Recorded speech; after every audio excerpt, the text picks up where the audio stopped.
আপনি তো ইয়ে ফুটের টাকা পাইছেন না? হ্যাঁ ইয়ে কই ইয়েলি ওটা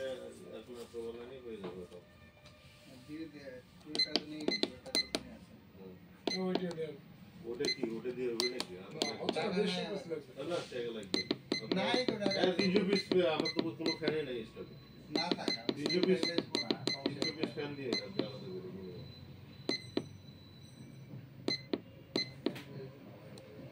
সংবাদটা বাদ সংবাদে সবকিছু ধ্যান দেব না কি যেন বলতে আমি ভুলে গেলাম ফ্যান না বেশি কি বেচবে শীতের সময় মানুষ আর কিনবো গরমের সময় তো ও শোনেন সিলিং ফ্যান কয় টাকা করে ধরবেন আমার কোনটা আমার সিলিং ফ্যান যেটা ওই টাকা দিবা না সিলিং ফ্যান দিবা কি করবা কি সিলিং ফ্যান আমার জন্য